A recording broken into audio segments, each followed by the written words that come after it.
एक बार आप गाइड कर दो कि किसी बच्चे को 9 से ये 10th में बच्चे हैं, इन लोगों को अगर आईआईटी तक की जर्नी तय करनी है या फिर कोई जेईई के लिए प्रिपेयर करना चाहता है तो किन किन बातों का ध्यान रखें स्टार्टिंग में 10th क्लास में अगर कोई बच्चा है तो 10th क्लास में अगर आप है तो सबसे पहले तो आपके ऊपर बोर्ड्स का प्रेशर रहता है, क्योंकि 10th बोर्ड होती है। तो इसके लिए तो आपको प्रिपेयर करना ही चाहिए। पर जैसे अगर आपको आगे जाके आईआईटी की प्रिपरेशन करना है तो जेईई में जो मैथ्स रहता है वो बड़ा एडवांस लेवल का होता है और फिजिक्स केमिस्ट्री भी होता है।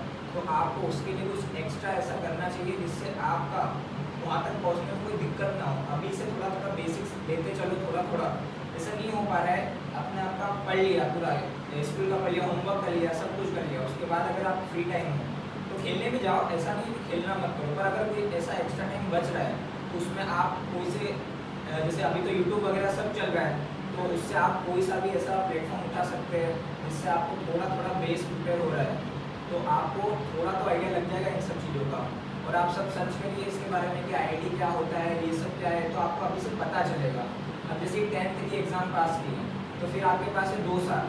अब ये 2 साल से आपकी मतलब जो मेन तैयारी होती है ये 2 सालों में होती है। तो ये 2 सालों में आपको क्या करना है, 11th से 12th में इसमें जम के पढ़ाई करनी होती है। तो जैसे मैं मेरा खुद का पर्सनली बताऊँ तो मैं तो डमी स्टूडेंट था, तो मैं तो इंदौर गया था। तो हमने क्या किया था, वहाँ पर गए थे तो शुरुआत में तो नए थे, तो हमें भी ज़्यादा कुछ पता नहीं था कि ये क्या है, ये क्या है, ये क्या है। शुरुआत में हम भी थोड़े इधर उधर भटकते रहे, थोड़ा पता नहीं होता है, तब यही होता है, इधर से इधर भटकना होता है। फिर एक प्रॉपर हमने टीचर्स से पूछा, उनसे पूरी जानकारी ली, फिर हमको मतलब अच्छा मार्गदर्शन मिला, तो हमको फिर पता चला, उसकी अहमियत पता चली। तब हमारी कोचिंग में ही लाइब्रेरी बनी थी, तो दिन भर वहीं पर रहना। मतलब मेरा बताऊँ तो 7:30 बजे सुबह जाना और रात को 8 बजे आना, बस आधे घंटे के बीच में लंच ब्रेक होता था, तो आते थे। तो ऐसा है कि मेहनत तो करना ही पड़ेगी। अब ऐसा सिर्फ मैं यहाँ पे टोकना चाहूँगा, जो बच्चे स्कूल भी कर रहे हैं कोचिंग भी कर रहे हैं, तो इसमें ये बच्चे ऐसा सोच लेते हैं कि भैया कोचिंग जा रहे हैं तो सफिशिएंट है, स्कूल जा रहे हैं तो सफिशिएंट है। सेल्फ स्टडी का कितना इंपॉर्टेंट रोल होता है, चाहे वो बोर्ड्स हो चाहे वो जेईई हो, कितना रोल होता है सेल्फ स्टडी का? सेल्फ स्टडी तो करना जरूरी है, क्योंकि टीचर आपको पढ़ा रहा है तो आप सिर्फ तो देख रहे हो, पर आप अगर खुद से करोगे तभी वो हो पाएगा ना। आपको चीज़ें याद कब होगी? देखो, आप एक बार पढ़ा दिया आपको तो फिर वो दिमाग में वो तुरंत नहीं पिटती। जैसे आप देखोगे क्लास आपकी पढ़ा दिया आपको, आप बाहर जाके भूल जाओ, तो आपको खुद से भी पढ़ना पड़ेगा। सेल्फ स्टडी इसलिए तो इम्पोर्टेंट है, एक ही चीज़ को आप 2-3 बार पढ़ो अगर नहीं समझ में आ रहा है तो ये आपको वो चीज़ एकदम अच्छे से फिट हो जाएगी दिमाग में। तो सेल्फ स्टडी तो बहुत ही रोल अपना इम्पोर्टेंट करती है मेरे इसमें प्रिपरेशन में। अच्छा, इसमें कोई दोस्ती वाले टॉपिक पे फिर से आना चाहूँगा कि फ्रेंड्स को देख के सब्जेक्ट्स ना लें, जिसमें इंटरेस्ट है उसी को लें। कैसे मतलब अगर मान लो कोई दोस्त है कॉमर्स ले रहा है तो बहुत सारे बच्चे, फिर क्या क्या जैसे बच्चे 10th से 11th में जाएगा तो क्या चीज़ें देख के सब्जेक्ट्स लेना चाहिए इन्होंने? देखो, सबसे पहले तो आपका एक इंटरेस्ट होना चाहिए कि आपको किस सब्जेक्ट में सबसे ज़्यादा इंटरेस्ट है। बहुत सारे बच्चों को हो सकता है मैथ्स में इंटरेस्ट हो, डिफरेंट कैलकुलेशन में मज़ा आता हो ये चीज़ें करने में। हो सकता है किसी को डॉक्टर बनना हो, बचपन से सपना हो, पेरेंट्स का सपना हो। तो जिस विषय में आपको इंटरेस्ट हो, मेरे हिसाब से तो वही विषय आपको लेना चाहिए। क्योंकि मान लो आपने ज़बरदस्ती किसी दोस्त के चक्कर में दूसरा विषय ले लिया, अब आपकी उसमें रुचि ही नहीं है, मज़ा ही नहीं आ रहा है, तो फिर वो 2 साल आपके उसमें बर्बाद हो जाएंगे। तो आपको जो अंदर से इच्छा होती है, दूसरों के चक्कर में मत रहो। जो आपका मन कहता है कि मेरे को ये बनना है, तो वही आप लो और उसी में आप अच्छा कर पाओगे। तो मैं तो ये कहना चाहूँगा कि जो आपको लगता है नहीं करो।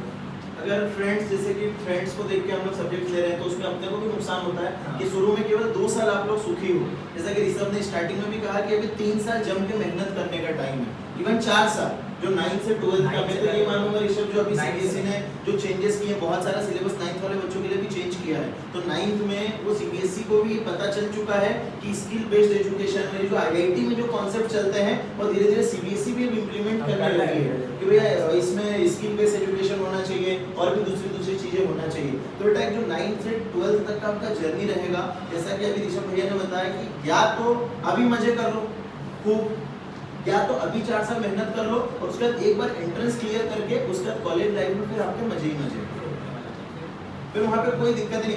ऐसा नहीं है कि वहाँ पे बिल्कुल भी वो वरी लेस हो जाओगे, वहाँ पे भी मेहनत करना पड़ेगा, पर तब तक मेहनत करने की आदत हो जाएगी बेटा। ये जो जेईई का पेपर है, ये जो नीट का पेपर है, ये क्या होता है कि आपको आदत डलवाती है मेहनत करने की। कि कितने कितने, अब जैसे भैया ने अपना रूटीन बताया कि सुबह 8 से शाम के रात के 8 तक 12 घंटे, समझ रहे हो, केवल आधे घंटे बीच में खाना खाना। तो ऋषभ इसमें तो बीच में बोरियत भी होती होगी, बीच में मन भी नहीं लगता होगा, कभी कभी सवाल नहीं आता होगा, तो इन चीजों को कैसे फिर मैनेज किया? कोई मेंटर थे, कोई गाइड थे, कौन? हमारे मेंटर थे राजू वर्मा सर। अच्छा। तो मतलब जब क्वेश्चन नहीं आता था तो मतलब ऐसे थोड़ा हेड डाउन कर लेता था, मस्त एसी लगे रहती थी, थोड़ा ऐसा हो जाए तो पानी वानी पी लो, इधर उधर भटक लो, थोड़ा दूसरे लोगों को देख लो क्या कर रहे हैं, ये कर रहे हैं, फिर वापस करो क्वेश्चन, तो भी नहीं हो तो ऐसा 2-3 बार ट्राई करो, मतलब करना तो पड़ेगा ट्राई क्वेश्चन को, अगर नहीं हो रहा है तो ऐसा नहीं। और देखो नहीं हो रहा है क्या दिक्कत है भाई, थोड़े टाइम बाद आएगा, ऐसा तो नहीं हो रहा तो हम फेल हो गए, अभी तो हमको ऐसा कुछ है ही नहीं, कम से कम वो जो अपन प्रोसेस से जो गुजर रहे हैं ना, ये प्रोसेस इंपॉर्टेंट है बेटा, सेम टू सेम बोर्ड्स के लिए।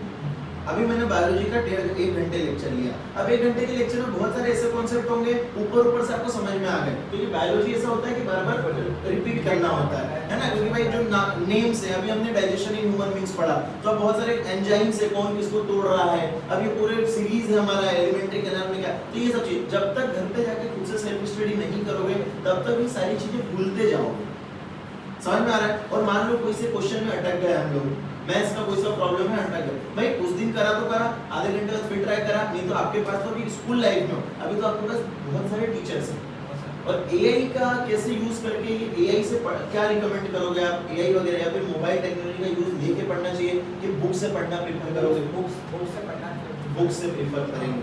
देख लो बेटा, वो खुद व्यक्ति जो भैया है वो खुद क्लियर करने के बाद ये स्टेटमेंट दे रहे हैं कि बुक से पढ़ना चाहिए। ये जो एआई है, ये जो मोबाइल का जो ये है, इसमें क्या होता है, ये हम लोगों जैसे हम जो टीचर्स हैं, हम लोग उसको रेफर करें ना, तो हमारा टाइम सेव करने के लिए वो बनाया गया है कि भाई हम लोग उसको सेव करके हम फटाफट से चीजें, लेसन प्लान करना हो, कुछ भी करना हो, एआई पे डाला, फटाफट प्रिपेयर हो गया। पर आज भी एआई बेटा एक्सप्लेनेशन को बीट नहीं कर पाएगा।